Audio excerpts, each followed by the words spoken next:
Saya ingin mengambil bahagian untuk menyokong pindaan Akta Universiti Datuk Kuala sini. Kerana saya amat yakin bahawa pindaan akta ini bertujuan untuk memperkasakan universiti kita supaya pelajar-pelajarnya, siswa-siswanya, produknya akan menjadi siswazah yang terbaik bukan sahaja di peringkat kebangsaan, malah di peringkat global. Saya ingat balik bahawa bila memperkatakan tentang output ini, saya tidak yakin sama sekali bahawa ianya akan mengokong, akan menyekat kebebasan anak-anak kita untuk mengembangkan bakat dan pemikiran mereka. Saya amat yakin bahawa dengan pindaan akta ini akan menjadikan bahawa pengurusan pihak universiti kita akan menjadi lebih baik. Saya percaya bahawa penubuhan sesebuah universiti itu dan perjalanannya mestilah selari dan sesuai dengan asas penubuhannya. Kita masih ingat bagaimana penubuhan UKM dulu pada tahun akhir atau pada tahun 1970-an dulu. Tentulah penubuhan UKM itu dan perjalanannya sampai sekarang ini mesti bersesuaian dengan natijah mengapakah UKM itu ditubuhkan. Oleh itu, kita harus ingat bahawa pihak pengurusannya mestilah selari dengan kehendak kepada ownernya, kepada pihak yang menubuhkannya, supaya pengurusannya tidak menyeleweng daripada matlamat asalnya itu.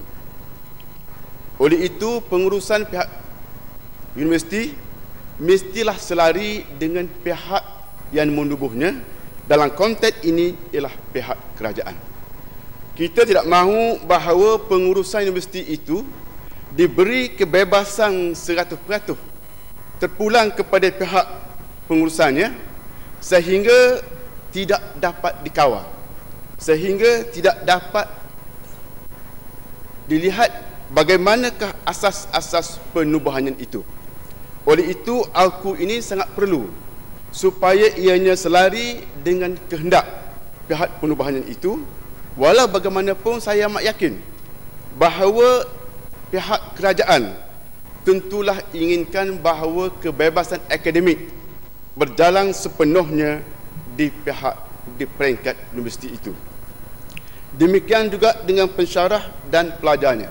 Saya amat yakin bahawa untuk mengembangkan modal insan, bahawa siswa-siswa kita harus diberi kebebasan untuk mengembangkan bakat potensi yang ada pada mereka.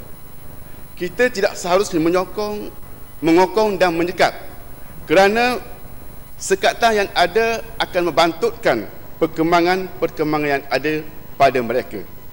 Pada saya, pihak siswa-siswa kita diberi kebebasan, cuma diberi sekatan supaya tidak terlibat secara aktif dalam parti politik.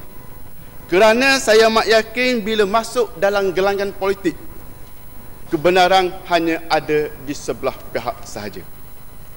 Pemikiran sudah tidak menjadi rasional lagi. Sebab orang politik ini, kalau dia calon barisan, dia akan sokong barisan. Kalau dia pembangkang, walau macam mana elok pun kerajaan buat, dia tetap akan membangkang. Macam waktu Gajah nak bangun tadi. Sebab dia dari pembangkang, saya amat yakin dia tidak bersetuju dengan saya sebab dia di pihak pembangkang. Jadi kita tidak mahu supaya siswa-siswa kita itu diracunkan oleh tokoh-tokoh politik yang hanya bermata sebelah, bukan mata dua belah. Batu Gajah yang berhormat sudah berdiri, pasal yang berhormat singgung dia. Jadi saya tidak bertanggung jawab lagi lepas ini. Saya belum singgung dia dah bangun. Yang betul saya tahu. Yang berhormat. Sebab dia sangat tertarik dengan saya. Minta penjelasan. Ringkas saja. Okey, 1 minit. Saya rasa yang berhormat Ulu Terengganu, yang berhormat Pasir Salah, yang berhormat Kota Perut, Kota Belut semua pandangan menyokong, menghadkan penglibatan pelajar dalam UC. Saya rasa lebih menjurus kepada risau ada persaingan. Persaingan dari pelajar-pelajar yang akan mengambil tempat yang berhormat di masa depan. Lebih menjurus ke aspek itu. Terima kasih. Apa sangat saya nak risaukan? Saya tak risau. Sebab politik hanya buat sementara untuk peribadi. Tapi politik untuk generasi yang akan datang. Saya amat yakin bahawa kalau anak-anak kita keluar dari universiti, mempunyai ilmu, mempunyai kemahiran, mereka banyak cukup masa untuk turun dalam gelanggang politik. Bukan semestinya semasa di kampus ini. Jadi kita minta supaya anak-anak kita di universiti supaya mencari bekalan ilmu, memenuhkan dada dan fikiran mereka supaya bila mereka turun di gelanggang nanti, mereka boleh pilih mana gelanggang yang mereka nak masuk. Sebab kalau mereka masuk awal-awal, kalau mereka masuk cepat-cepat, fikiran mereka sudah dihantui dan dirasukkan. Oleh itu, sabarlah. Saya amat yakin semasa kita di kampus dulu, saya pun jenguk-jenguk dalam politik. Tetapi saya sangat ingat pesanan kepada orang-orang kampung saya. Saya ingat kepada pesanan penaja-penaja supaya pergi ke universiti bukan tujuan lain. Tujuan utamanya ialah untuk mencari ilmu dan bawa balik segulung ijazah untuk menjamin masa depan saya, masa depan keluarga saya, membina dan membangunkan kampung halaman saya. Tanyalah ayah-ayah, tanyalah bapa-bapa, adakah mereka hendak anak mereka tercicir kerana aset berpolitik diheret oleh golongan-golongan perbankan untuk berdemonstrasi sepanjang jalan? Tuan Yang di-Pertua, saya masa masuk kampus dulu tahun 72. Hari-hari ada pihak pembangkang, hari-hari ada pihak student leader menganjurkan tunjuk perasaan, bersyarah sehingga kita terlupa untuk masuk dewan kuliah. Saya masih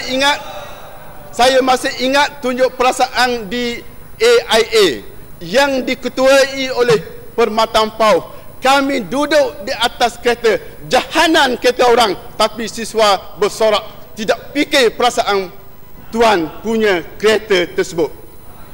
Tuan Yang di-Pertua, 2 minit lagi yang berhormat. Tuan Yang di-Pertua, saya juga ingat bagaimana orang-orang terutama pihak pembangkang ini meracun fikiran siswa-siswa kita.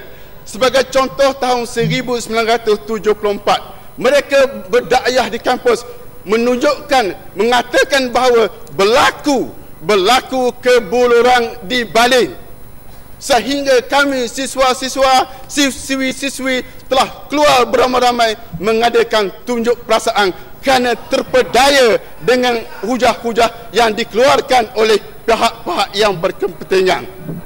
Padahal sebab itulah saya kata bahawa pada masa usia 21 tahun itu kami belum begitu matang sepenuhnya dan boleh diperdayakan oleh orang-orang yang berkepentingan.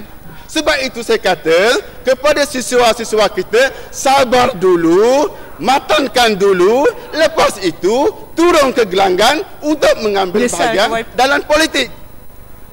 Nak celah lagi, saya nak jawab yang dibangkitkan tadi. Tadi dikatakan double standard. Student kita di UK boleh ada kelab UMNO. Student kita di Ireland boleh ada kelab UMNO. Kenapa di UN, kenapa di UKM tidak ada kelab UMNO? Jawabnya cukup mudah. Cukup mudah jawabnya. Apa jawabnya? Di UK itu jauh, di Ireland itu jauh, UN itu dekat. Kalaulah kita benarkan kampus kita dimasuki oleh ahli-ahli politik, siang malam kumpulan-kumpulan ini akan masuk ke gelanggang untuk meracuni fikiran anak-anak kita. Sebab itu